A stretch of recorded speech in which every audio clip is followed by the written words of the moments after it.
He tenido una relación complicada con el sueño desde que tengo memoria. Hay noches en las que simplemente no llega, como si supiera que algo va a pasar y quisiera que yo estuviera despierta para atestiguarlo. Aquella noche, la casa de mis tíos en San Miguel de Allende estaba envuelta en un silencio inusual. Habíamos tenido una de esas largas y ruidosas reuniones familiares, llenas de risas y conversaciones que se superponían. Mi madre había insistido en que me tomara unos días, que me haría bien despejarme y salir de la rutina de la capital. Y allí estaba yo, en la histórica casona de paredes color terracota, bajo el cielo estrellado de Guanajuato. Mi padrino, Diego, el mismo que me cargó en brazos de niña y que me regalaba libros de autores que aún no entendía, estaba también presente. Siempre me miró con una ternura particular, pero con el tiempo, empecé a notar algo más en su mirada, algo que no sabía cómo nombrar. Esa noche, cuando todos subieron a dormir, mis primos, mis tíos, incluso mi madre en la habitación contigua, yo me quedé en la cocina, recogiendo un poco sin prisa. Entonces, él apareció. ¿Todavía despierta?, preguntó con una media sonrisa, descalzo, en una camiseta de lino que se adhería suavemente a su torso. Su tono era suave, íntimo. No tenía sueño, respondí. ¿Y tú? Tampoco, dijo, pero vine por un poco de agua y a ver si necesitabas compañía. Me encogí de hombros, dije que no hacía falta, pero él ya se había sentado frente a mí, con el vaso en la mano. Llevaba unos pantalones cortos de algodón, y sus pies descalzos sobre las frescas baldosas de Talavera se veían curiosamente relajados. El silencio se alargó unos segundos, de esos que incomodan si no se miran de frente. Fingí concentrarme en la taza de té de hierbabuena que me había servido, pero podía sentir su mirada sobre mí. No era inquisitiva, ni paternal. Era algo distinto, algo que ya no podía disfrazar. Has cambiado mucho, dijo de pronto. Levanté la vista. ¿A qué te refieres? A ti. A cómo te mueves, a cómo piensas. Ya no eres la misma de antes, florece en ti algo nuevo. Supongo que nadie lo es, ¿no? Claro, pero tú creciste diferente, más rápido, añadió. Esa frase me atravesó. No supe si era un halago, una advertencia, o algo que no se atrevía a decir en voz alta. Bebí un sorbo de té, sintiendo el calor en el pecho. ¿Y eso es bueno o malo? Él sonrió, una sonrisa que no llegó a sus ojos. Depende de a quién le preguntes. Yo no respondí, pero esta vez lo miré sin esquivar la conversación. Hablamos de libros, de música, de esos viajes a Oaxaca o Baja California que queríamos hacer. La charla era ligera, pero bajo ella había una tensión sutil, como dos cuerdas afinadas demasiado cerca. Cada palabra, cada pausa, cada cruce de miradas tenía una nota distinta.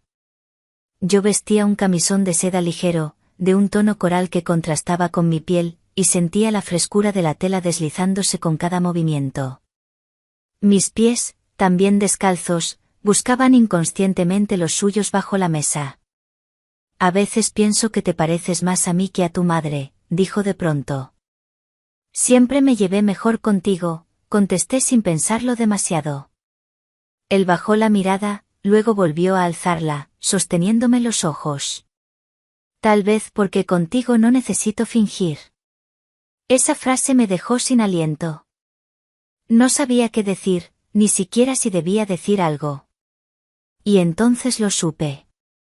Esa noche ya no era una noche cualquiera, y nosotros ya no éramos solo padrino y ahijada. Después de esa madrugada en la cocina de San Miguel, algo se desordenó dentro de mí. No ocurrió nada fuera de lugar, no hubo gestos indebidos ni palabras deshonestas. Y sin embargo, al día siguiente, mientras desayunábamos todos juntos bajo la sombra de la galería, su presencia me atravesaba de un modo que ya no podía controlar. Él se sentó frente a mí, entre el tintineo de las cucharas y el aroma a café de olla. Nuestras miradas se cruzaron más de una vez, cortas, casi imperceptibles, pero lo suficiente para saber que la noche anterior había dejado una grieta abierta. Mi madre hablaba con entusiasmo sobre la próxima visita a Guanajuato capital, mi tía reía, los niños jugaban con los móviles. Todo parecía normal, pero el mundo había cambiado, al menos para mí. Porque ahora era consciente de cada movimiento suyo, de cómo sostenía la taza de barro, de cómo hablaba con los demás pero escuchaba mis silencios. ¿Dormiste algo?, me preguntó en voz baja, apenas por encima del ruido de las tazas. Poco, respondí sin levantar la mirada. Yo también. Y eso fue todo. No hubo más. Pero ese breve intercambio me acompañó el resto del día, como una nota suspendida que nadie se atreve a soltar. Al caer la tarde, mis tíos salieron a hacer unas compras al mercado de artesanías de San Miguel, famoso por sus colores vibrantes y el aroma a cuero y especias. Mi madre, agotada por el calor del mediodía, decidió quedarse dormida frente al televisor, en el salón con las persianas bajadas. El calor era denso, casi insoportable, como un abrazo pegajoso del verano guanajuatense. Me refugié en el jardín, bajo la pérgola cubierta de bugambilias, con un libro de poemas de Octavio Paz que no pude leer. Las palabras se amontonaban sin sentido en mi mente, el aire estaba demasiado cargado de lo que no quería admitir. Llevaba puesto un vestido ligero de algodón, de esos con estampados florales que evocan el campo, y unas sandalias bajas que apenas hacían ruido. Él apareció un rato después, sin anunciarse, como si supiera dónde encontrarme. Pensé que estarías en tu cuarto, dijo, tomando asiento a mi lado en la banca de hierro forjado. Sus hombros anchos casi rozaban los míos, y pude sentir el ligero calor que emanaba de su piel. No me apetecía el encierro, respondí, sintiendo un escalofrío que no tenía nada que ver con la temperatura. A mí tampoco, dijo él, y nos quedamos ahí, en silencio, mirando hacia el horizonte. El sol descendía lentamente, pintando el cielo de tonos dorados y rojizos, como un cuadro de un artista local. Era una tarde como tantas, pero algo en el aire la hacía distinta. Su presencia, esa cercanía que se había vuelto casi eléctrica, me ponía los nervios a flor de piel. Noté sus manos, grandes y fuertes, apoyadas en sus rodillas, y una extraña necesidad de tocarlas me invadió. ¿Te molesta que esté aquí?, preguntó. No, respondí con sinceridad, y eso en sí mismo ya era una confesión, un velo que se rasgaba. Pasaron minutos, o tal vez horas, ya no lo sé. El tiempo tenía otra textura cuando estábamos así, sin hablar, sin movernos demasiado, sin que nadie supiera lo que flotaba entre nosotros. De pronto, lo sentí girarse hacia mí. Su mirada era intensa, penetrante, y una mezcla de vulnerabilidad y desafío. ¿Te das cuenta de lo que estamos haciendo? Lo miré. Estamos hablando, ¿no? Estamos jugando con algo que no sabemos si deberíamos tocar. Sus palabras eran un espejo de lo que yo también pensaba. No era una declaración, era una advertencia. Pero había ternura en su tono, y un deseo contenido, no el deseo impaciente, sino ese otro, el que se cultiva en las pausas, en lo prohibido que se vuelve necesidad sin nombre. No respondí, solo bajé la vista, concentrándome en la pulsera de plata que llevaba en mi muñeca, un regalo de mi madre de un viaje a Taxco. Y cuando volví a levantarla, su rostro estaba más cerca. No lo suficiente para considerarlo un atrevimiento, pero sí lo bastante como para dejarme sin aire. Podía ver cada lunar diminuto en su piel, el rastro de una cicatriz antigua sobre su ceja.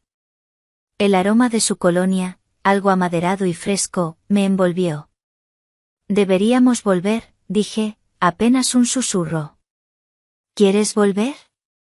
Quise mentir, decir que sí, que nada de esto tenía sentido, que era solo el calor, el encierro, la nostalgia. Pero no lo hice. Me levanté en silencio, mi vestido ondeando suavemente alrededor de mis piernas, y él me siguió. Esa noche, la cena fue corta. Todos parecían más cansados de lo acostumbrado. Mi madre se acostó temprano, los niños también. El silencio volvió a instalarse en la casa como un viejo amigo, y yo me encontré, una vez más, de pie frente al fregadero en la cocina, con una taza de té de canela entre las manos. Y otra vez, él bajó. No dijo nada, solo se apoyó en el marco de la puerta de madera tallada. Nos miramos, como si el día entero hubiese sido una conversación muda que ahora llegaba a su clímax. Esto no puede seguir, dije por fin. ¿Y ha empezado? Esa pregunta me dejó inmóvil, porque no sabía si responderla como la ahijada que él debía cuidar o como la mujer en la que me había convertido, consciente de cada fibra de mi ser, de la forma en que mi vestido de seda caía sobre mi figura, de la ligereza de mis pies descalzos sobre las baldosas frías. No sé, murmuré. Yo sí lo sé. Avanzó un paso, solo uno, y tú también. No me tocó, no cruzamos ninguna línea física.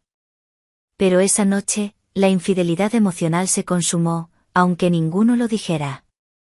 Porque en ese cruce de miradas, en esa tensión suspendida que no se resuelve, ambos sabíamos que lo que había entre nosotros ya no era una insinuación, era un hecho.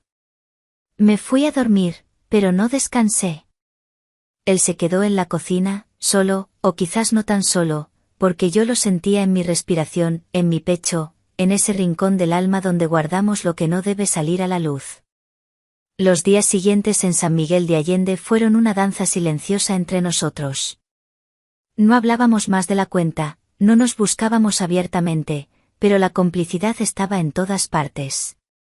En los pasos que se cruzaban en el pasillo estrecho, con su aroma a madera vieja y cera. En los roces casuales al pasar el plato de chilaquiles en la mesa del desayuno, donde el sol se colaba a través de las celosías. En los segundos donde nuestras miradas se encontraban al otro lado de una conversación que fingía normalidad. Yo estaba atrapada entre dos mundos, la adulta que entendía lo inapropiado de todo aquello, y la mujer que, sin poder evitarlo, esperaba con ansiedad que llegara la noche para volver a sentirlo cerca. Llevaba vestidos frescos de algodón, a veces con bordados sencillos que compraba en los mercados, y mis pies se deslizaban en huaraches de cuero que se amoldaban perfectamente. Las tardes eran las más difíciles porque eran lentas, tibias, con la casa medio dormida por el calor.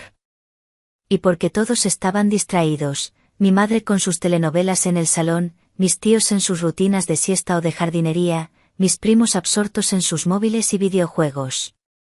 Pero yo lo buscaba con la mirada en cada rincón, sin atreverme a admitirlo. Y él lo sabía.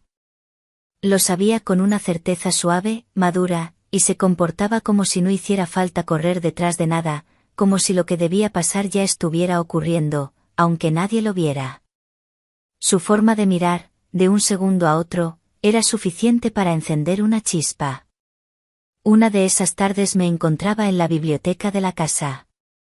Siempre había amado ese rincón, estantes altos de madera oscura repletos de libros antiguos, un ventanal con gruesas cortinas de terciopelo que daban al jardín.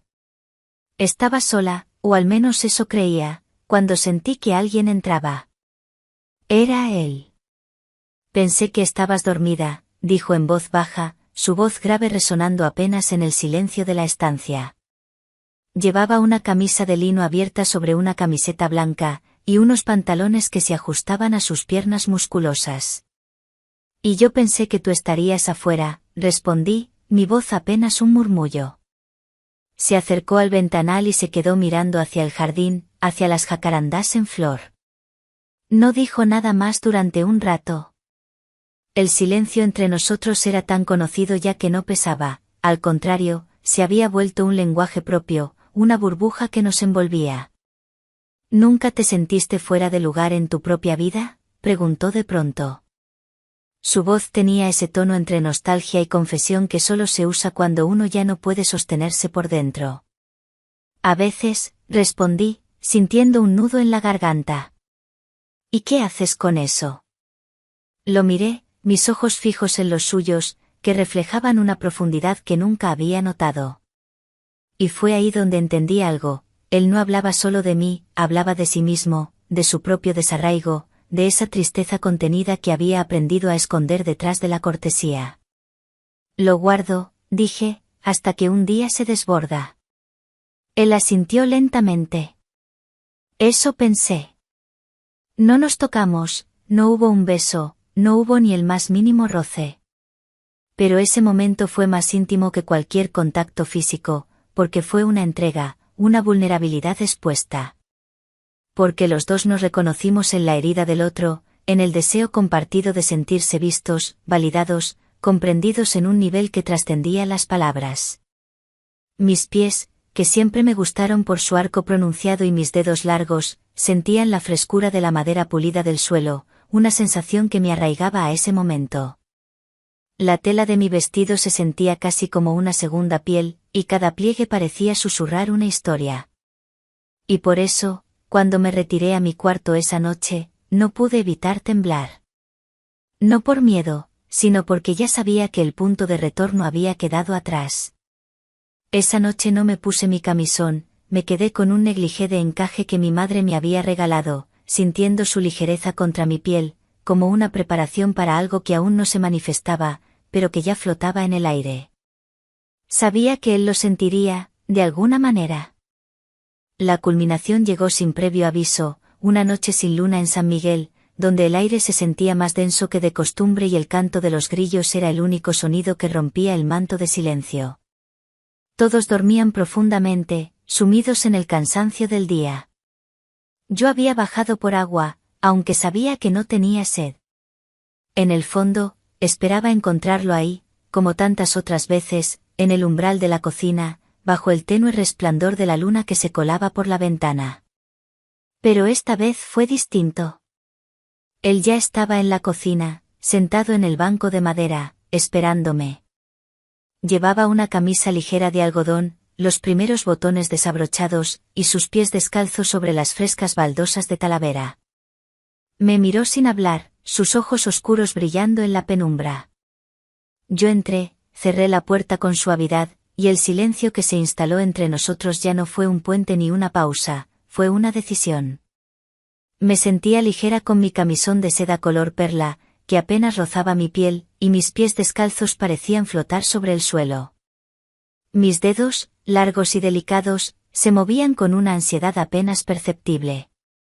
Nos quedamos frente a frente, en medio de la cocina rústica, con el olor a café y especias aún impregnado en el aire. Ninguno preguntó nada, ninguno se excusó.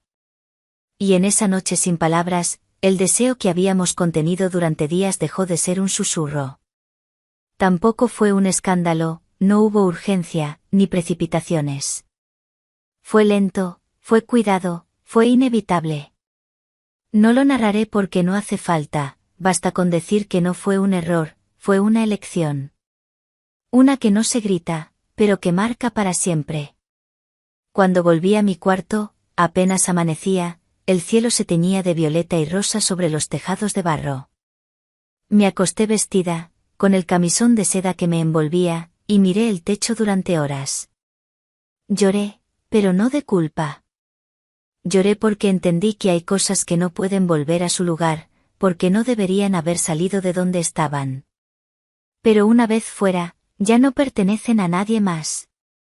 La mañana siguiente fue como cualquier otra. El sol entraba por las cortinas con esa tibieza de verano que lo vuelve todo más lento. Mi madre me saludó con un beso en la frente, preguntando si había dormido bien. La casa despertaba como si nada hubiese cambiado. Pero yo sabía que sí. Me duché en silencio, sintiendo el agua recorrer mi piel, como si quisiera borrar lo que había ocurrido, aunque supiera que era imposible. Me vestí con más lentitud de lo costumbre, con un vestido sencillo de lino que parecía tener un nuevo peso sobre mí. No era vergüenza, no era miedo. Era la conciencia de haber cruzado una línea de la que no se regresa igual. Mis pies, que la noche anterior habían sentido la frescura de las baldosas y la calidez de su mirada, ahora se sentían extrañamente ajenos en mis sandalias. Cuando bajé a desayunar, él ya estaba allí, tomando café, hablando con mi tío sobre el próximo partido de fútbol. Sonreía como siempre. Pero cuando me vio, solo por un instante, sus ojos me dijeron que lo recordaba todo, y que yo también. No cruzamos palabra ese día, pero cada paso suyo por la casa resonaba distinto. Cada roce en el pasillo era ahora un recuerdo que dolía y brillaba al mismo tiempo. Me fui al día siguiente con la excusa de que tenía asuntos que atender en la Ciudad de México. Mi madre entendió, mis tíos lo lamentaron, insistiendo en que me quedara más. Él me ayudó con la maleta en la entrada de la casa. Cuando todos estaban ocupados despidiéndose de mí, me tomó del brazo con suavidad. «No vamos a hablar de esto, ¿verdad?», susurró, su voz grave rozando mi oído. «No», dije sin mirarlo, mis ojos fijos en la calle empedrada. «Pero lo vas a recordar cada día». El viaje de vuelta fue silencioso, como si el autobús supiera que yo llevaba algo en el pecho que no podía compartir con nadie. No era remordimiento, era un duelo silencioso por todo lo que no debió pasar y, sin embargo, pasó. No me arrepentía, pero tampoco lo celebraba. Lo nuestro no fue amor, fue un cruce de almas cansadas. Fue un momento donde el deseo se disfrazó de consuelo, y el consuelo de necesidad. Hoy, meses después, sigo sin contarle a nadie lo que ocurrió en San Miguel de Allende. No porque me avergüence, sino porque hay historias que no están hechas para ser dichas en voz alta. Están hechas para quedarse dentro, ahí donde uno guarda lo que no se olvida, aunque aprenda a vivir con ello. Él sigue siendo mi padrino. Nos hablamos en las reuniones familiares, intercambiamos mensajes ocasionales para no levantar sospechas. Pero algo murió entre nosotros esa noche en la cocina, y otra cosa nació. Algo más verdadero, más triste y más adulto. Un silencio nuevo. Te vi como nunca nadie te había visto, que ahora ya no puede repetirse. A veces, lo más inolvidable no es lo que hicimos, sino lo que dejamos que ocurriera sin detenerlo. Mi vida en la Ciudad de México ha continuado, con su ritmo frenético y sus rutinas. Trabajo en una editorial, rodeada de libros, y a veces, al hojear una novela, una frase o una imagen me transporta de vuelta a aquella casona, a la frescura de las baldosas de Talavera, al aroma del té de hierbabuena, al brillo en sus ojos en la penumbra. Y entonces, una punzada se instala en mi pecho, un eco de aquel deseo que se disfrazó de consuelo. Me miro al espejo y veo a la misma mujer, pero sé que por dentro algo cambió irrevocablemente.